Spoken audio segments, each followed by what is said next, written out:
And welcome and good morning to everyone assembled here. It's been some time since I have stood at this pulpit in the capacity of delivering a sermon. I hope I remember how this thing works. Um, when I was a university student studying theology out in Alberta, I had a professor by the name of Dr. Hemo Hageson who, in his instruction to us, said that when you deliver a sermon, you should try to design it so that it's about 20 minutes long, because the average human attention span is only about 20 minutes. I did try to make my sermon longer than that because that seems to be convention. However, in timing myself, I came up with about 20 minutes. So it's probably going to be a somewhat shorter sermon today. And I can almost hear some of you saying, thank goodness. But at any rate, I want to talk a little bit, first of all, about positives and negatives. When I was at university, I took calculus. And I remember our calculus professor teaching us the Cartesian graph system, the three-dimensional Cartesian coordinates. The y-axis was up and down. Up was positive, down was negative. The x-axis was right was positive, left was negative. And the z-axis was forward and backwards. Forward positive and backwards was negative.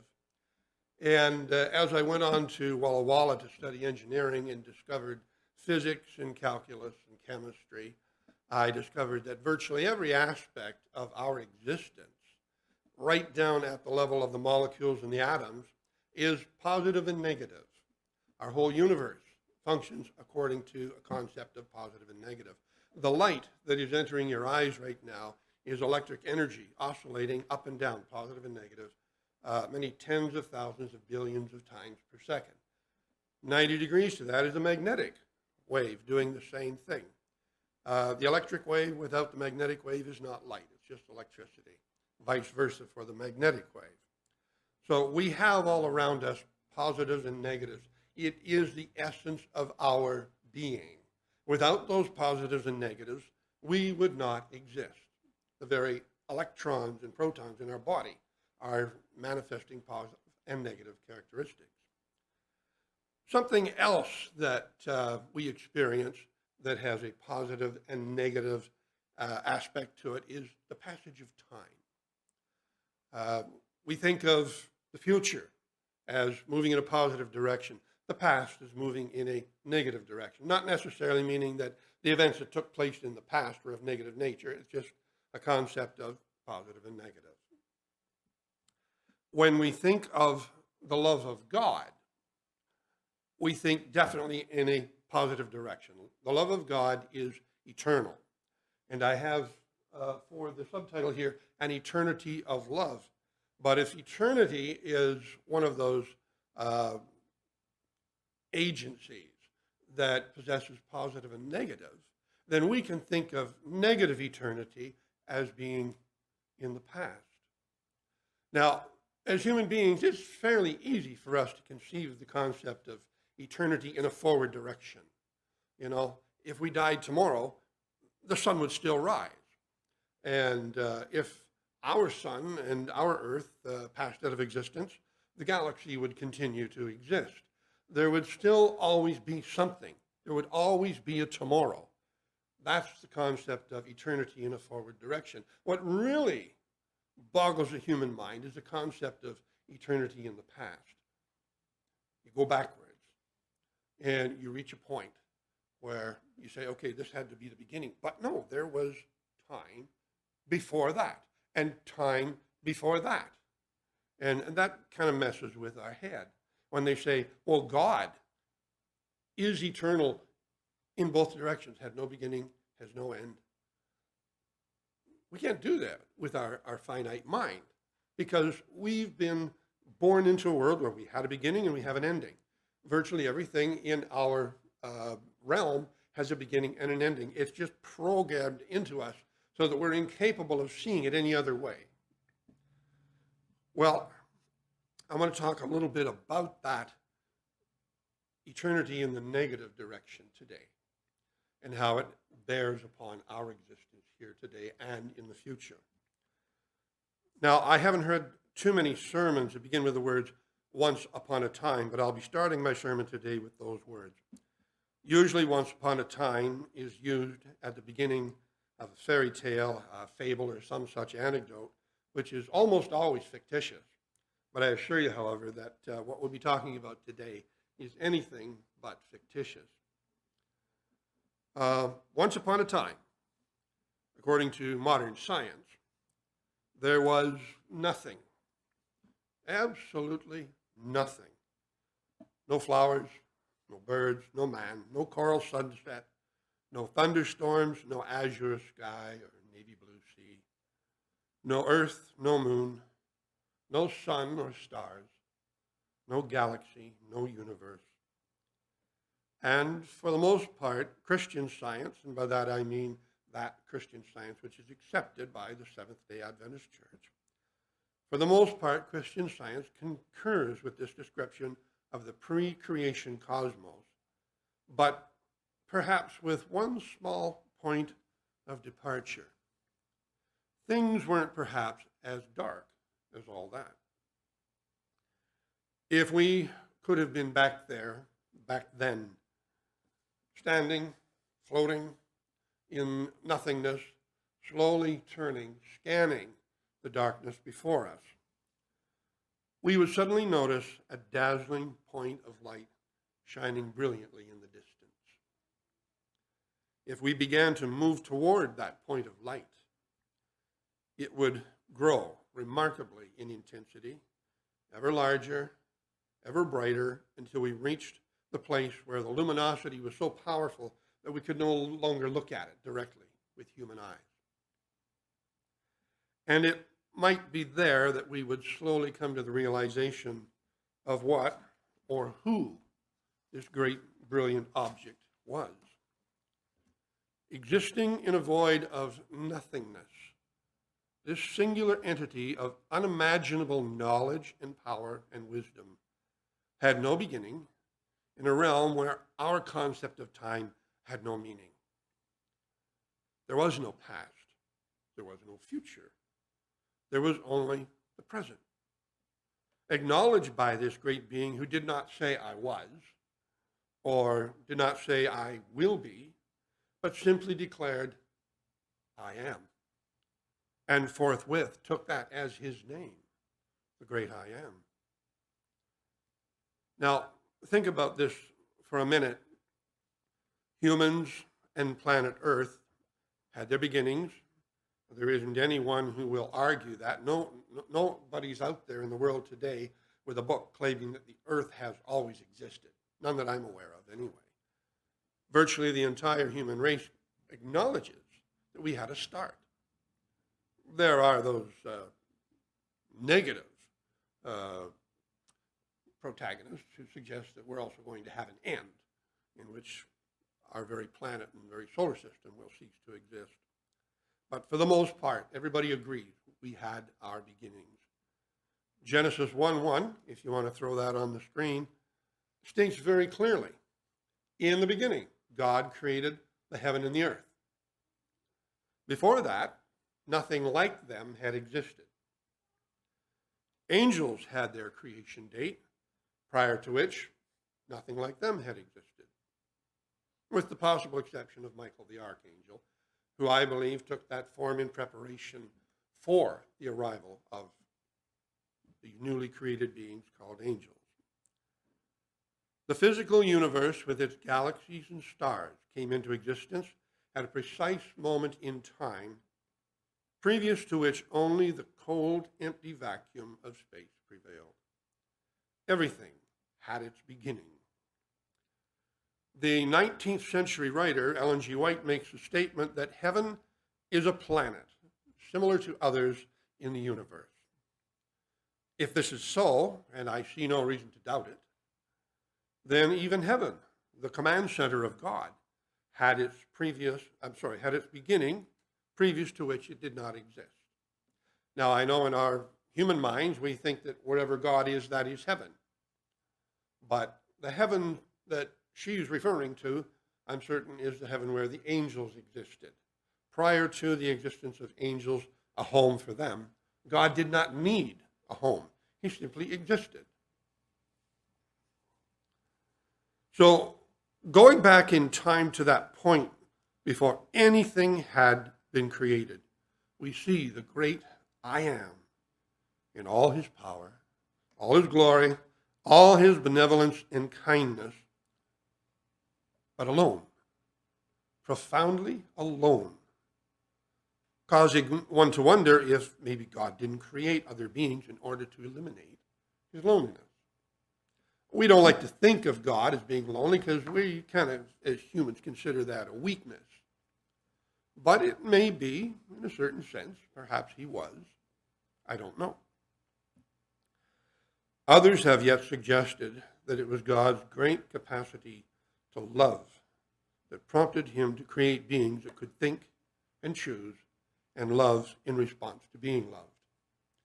And herein lies the theme for today's sermon, that this great love that we experience from God today, the love that compelled him to send his Son to die on a world of ingrates, pre-existed the existence of our universe to the same intensity, to the same depth, to the same capacity, for God is the same, always was, is, and always will be.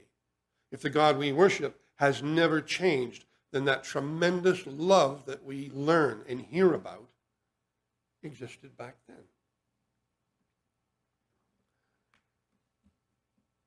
So if others have suggested that it was God's great capacity to love that prompted him to create beings that could respond to that, to being loved, and it may certainly be the case that God did create beings out of love. Well, if that's the case, then let's first acknowledge something that he did in advance. Recognize that before he ever created a single conscious being, he created the environment, the home that they would exist in. Everything prepared, like a newlywed pair of parents. They're going to have a baby. So what do? They put up wallpaper in a nursery. They choose a room for a nursery, put up wallpaper with pictures of Mickey Mouse or Goofy or Daffy Duck or whatever. And they get a bassinet for the baby, and maybe they get one of the little FM, what did you call that, Loretta? FM monitors, little FM monitors, so they can hear what's going on in that room 24 hours a day. They prepare a home for that little baby. And they do that out of what? What prompts them to go to all that trouble and spend all that money? Love for the unborn baby. So here's God now, and why should he be any different? For the uncreated human beings, for the uncreated angels, he makes a home so that when they arrive, they'll be comfortable, they'll fit right in. Okay, Isaiah 45:18 reads as follows. For thus saith the Lord that created the heavens, God himself that formed the earth and made it. He hath established it. He created it not in vain. He formed it to be what? Inhabited. He formed it to be inhabited. It's a home. He made a home. I am the Lord and there is none else.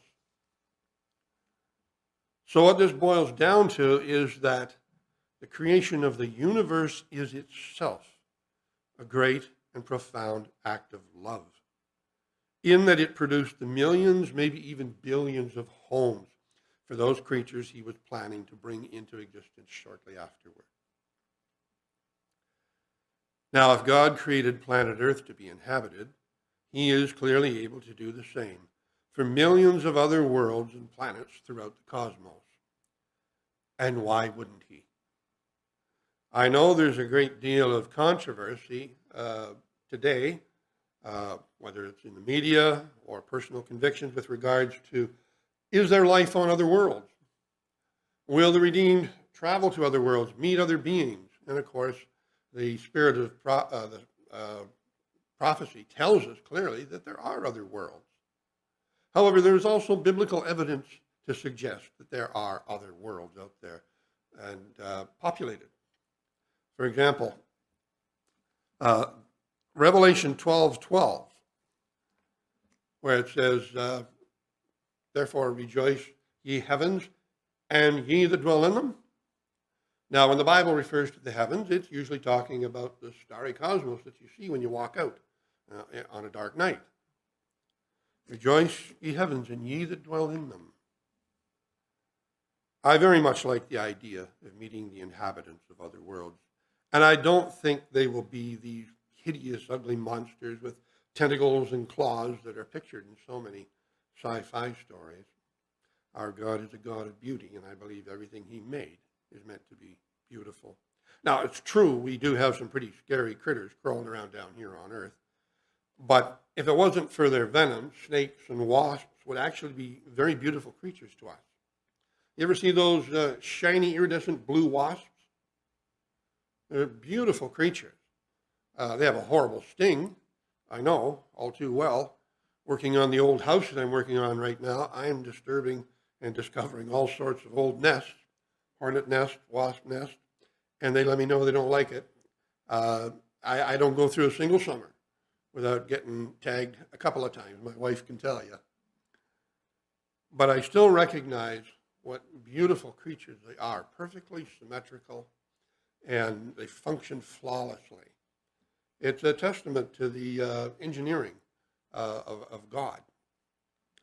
Spiders are an engineering marvel with a complex brain that controls all 8 legs simultaneously. But these are not higher order animals. I think God made them ugly so we'd leave them alone to do the job he designed them for.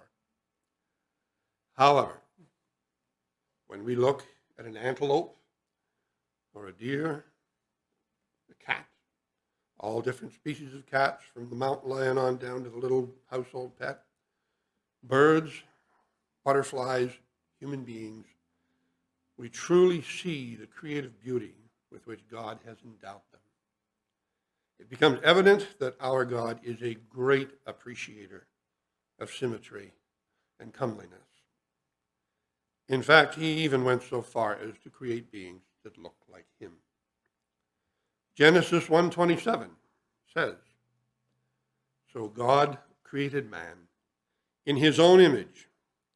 In the image of God created he them. Now, notice that the author of that text says that twice.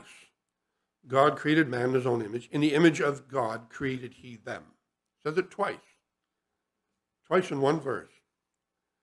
The writers of the Bible often repeated a concept if they wanted the reader to take particular notice of that concept.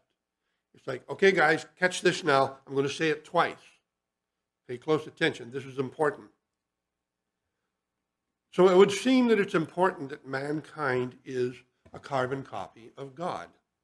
And it would seem to suggest that perhaps this was something that had not been done before.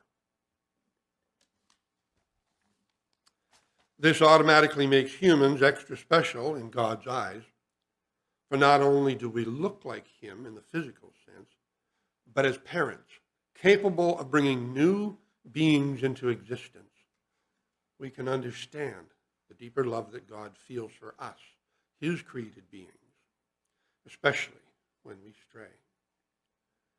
We are perhaps unique in the entire universe for this one feature.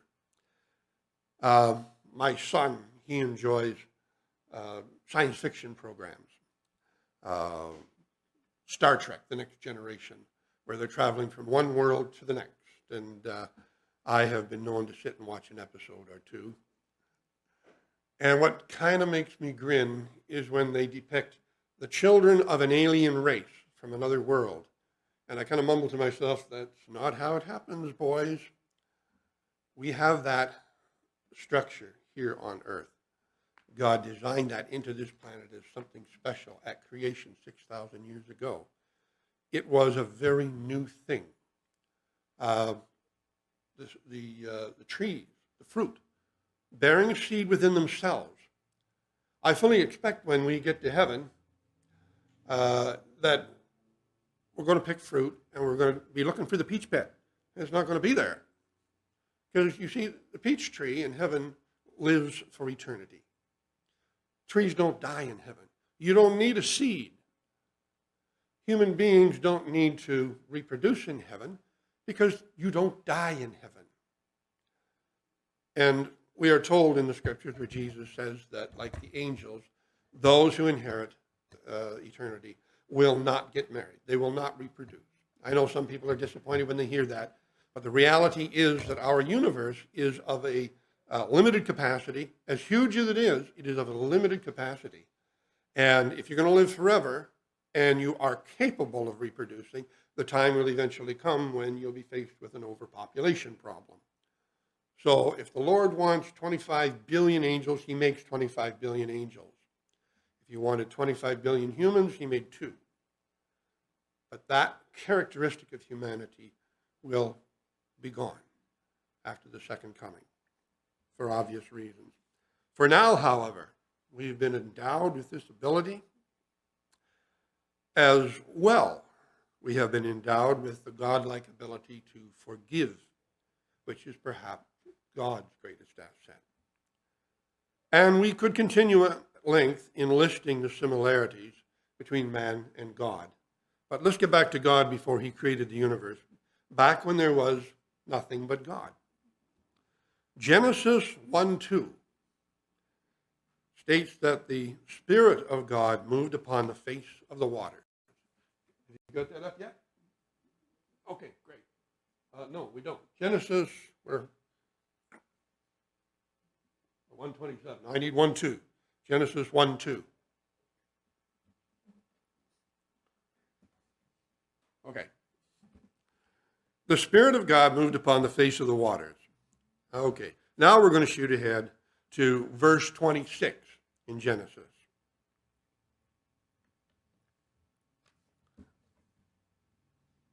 Okay. And God said, now remember, so far we're thinking here that God's alone in the universe, right? So verse 26 says, and God said, let us make man in our image. Oh, let us, our? These are pronouns of plurality. We see here evidence that maybe God wasn't so alone as we previously thought. Genesis clearly indicates that the Holy Spirit was there as well. Additional to this, if we look in John 17, verse 5, we find Jesus in prayer to the Father, in which Jesus says, and now, Father, glorify thou me with thine own self, with the glory which I had with thee before the world was. Before the world was, before creation. A little further on in verse 24, he says, for thou lovest me before the foundation of the earth. So, who have we got there present before creation? How many elements of the Godhead do we have there in existence at that time, according to these scriptures? All three of them. So what we have here is strong evidence that what we commonly refer to as the Trinity clearly existed before the creation of the universe. So God the Father had the companionship of the other members of the triune Godhead. And what this clearly implies is that God did not create the universe out of any sense of loneliness, but that it was a joint effort, planned in advance with the cooperation of all three members of the Godhead for the purpose of bringing into existence a vast, harmonious realm in which love guaranteed the continued happiness of all members of this colossal collective. Most profoundly is the implication that the creation of all things was in itself a profound act of love. Then, sadly, one of the top-ranking angels chose to depart from the pattern of selfless love that had been working so well. We don't know whether peace reigned in heavens for a long time or a short time before this took place.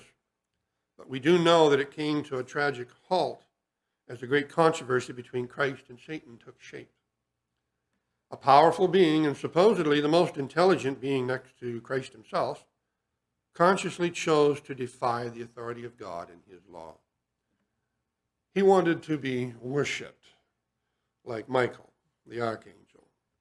Arrogance swept over the heart and mind of this noble being as he now decided that he was as deserving of worship as God himself. However, as disruptive as this defiance was to God, God's love for Lucifer never faltered. Opportunities to repent were extended, only to be proudly rebuffed. A strange disturbance in the atmosphere of heaven robbed many of the peace of mind they had enjoyed before Lucifer dared to challenge the wisdom of the Almighty God of creation. Lucifer was directly responsible for this and would have been forgiven for it had he humbled himself and returned to his previous position. Instead, however, he chose to spread a malignant discontent into the ranks of the angels who were otherwise at peace with their Creator. Rebellion now grew in the hearts and minds of nearly half the angels in heaven.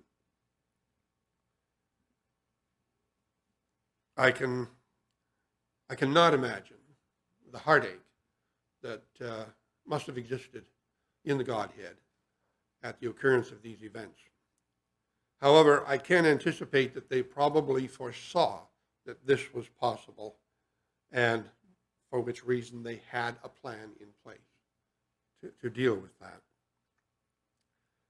Finally, a day came when God the Father called for a clear decision from the angels, many of whom were uncertain in their devotion to God. Choices were made, and at the end of the day, 1/3 left with Satan to go out and solicit additional members in his army of rebellion. We don't know how many other worlds he tried to draw a commitment from, but we do know that planet Earth was on the list. We don't know how long Satan continued to stand in God's face before he finally went in to tempt our first parents. But we do know that for the next 6,000 years of chaos, the love of God for mankind has never changed one iota. John 3:16 states those heart-warming words, and you don't really need to show it on the screen, but go ahead. Everyone say it with me. For God so loved the world that he gave his only begotten Son, that whosoever should believeth in him should not perish, but have everlasting life. Now, this moment, today, all too sadly, millions are the men and women who have subscribed to Lucifer's philosophy.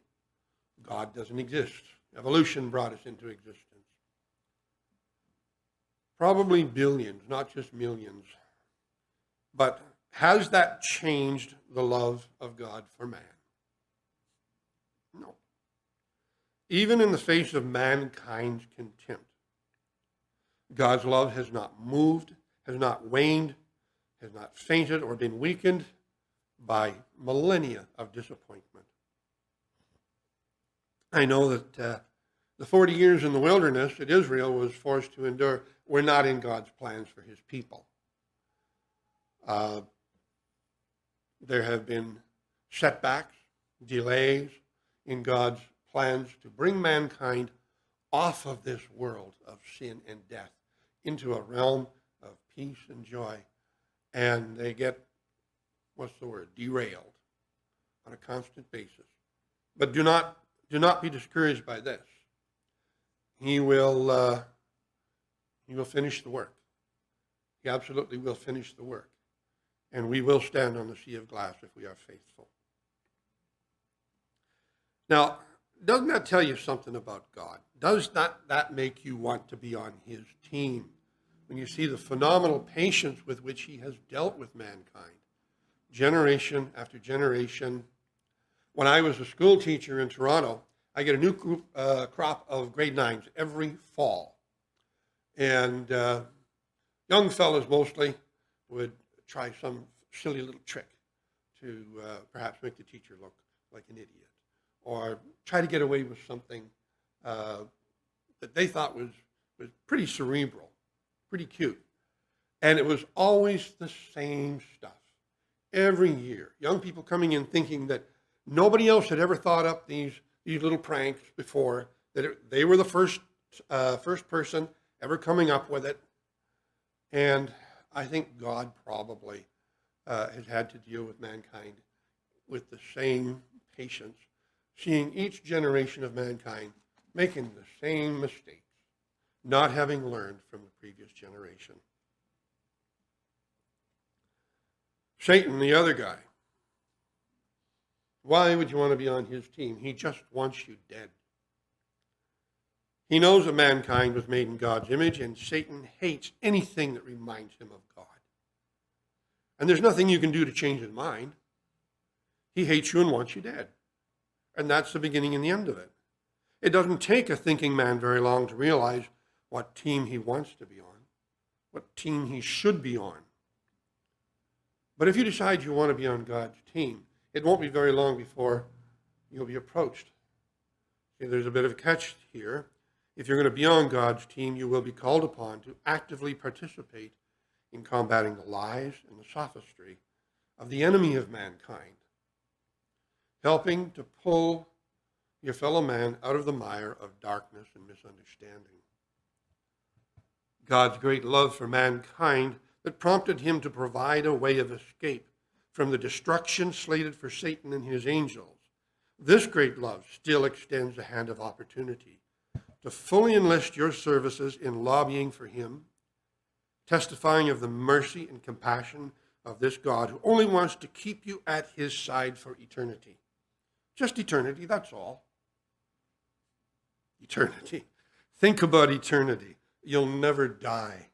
And the whole time, you'll be with a big brother that really, really likes you.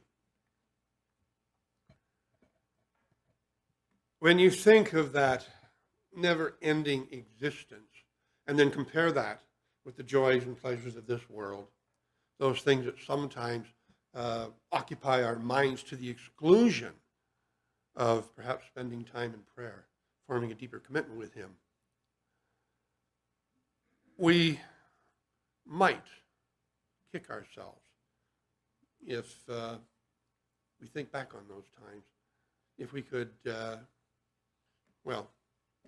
if the wicked had the ability to think back, and I'm sure they will, just prior to the lake of fire, think back to the opportunity they had and the opportunity they blew, just simply succumbing to doubt, or that parable Jesus told about the seeds. Some fell on rock, some fell on barren ground, and some fell on ground that was good, and it multiplied. He says of that got choked by the thorns, by the thistles. Those are the cares of this life that get in the way of forming that relationship with Christ, getting to know him while we have the opportunity to do so. Will there be those who will be lost because they didn't take advantage of that opportunity? I'm afraid so, yes. And that's kind of a scary thing to realize, because I'm a pretty busy man. I know the pastor's a busy man.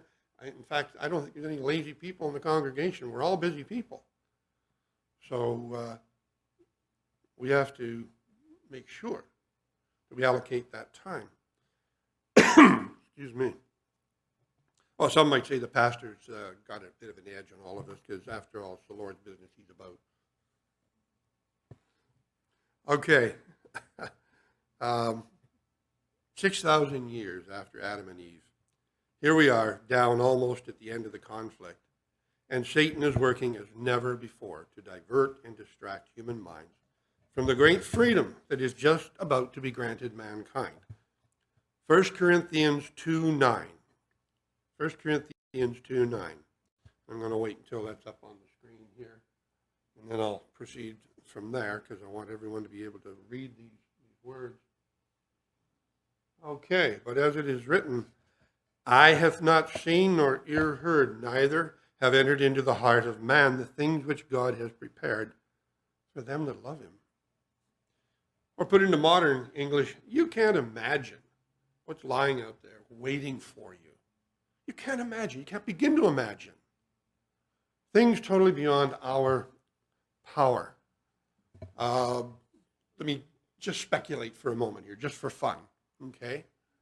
I know, and I'm sure most of you know, that the distances between stars out in the galaxy is unimaginable. Traveling at the speed of light, it would take you 4 years and 2 months to get from Earth to the closest star. 4 years and 2 months. Okay, so we're not going to take a bus or a spaceship to go that distance. There's got to be some other way that God has in mind to travel from one point in the universe to another. We don't know what it is right now. But consider this. Traveling at the speed of light, it would take you 15 billion years to get from here to the edge of the universe. So I'm curious to find out what that is. Ellen G. White talks about traveling at the speed of thought. You just simply think of a place and you're there. What a great way to travel. No, you don't even have to take a lunch. You know, you go and you're there. You think about it.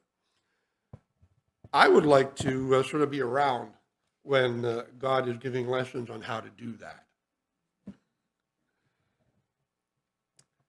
Now, Satan may be working as never before to take as many with him as he can. But working even harder are all the agencies of heaven to draw as many into the family of God as possible. If one could enter the courts of heaven at precisely this point in time, one would see the angels hurrying about, performing their assigned tasks, God the Father answering the prayers of his human family, Christ the Son officiating in the Holy of Holies in the heavenly temple on behalf of those soon to be redeemed from earth. In all of heaven, no other project, no other activity is pursued. Nothing else is allowed to occupy the mind except that its purpose be that of securing additional human souls for eternity.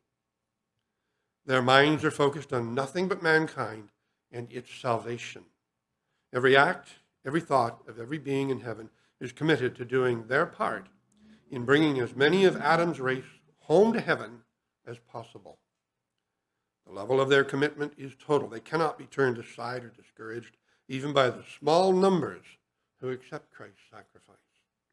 They are dedicated to performing the will of the Father, who is dedicated to nothing but mankind.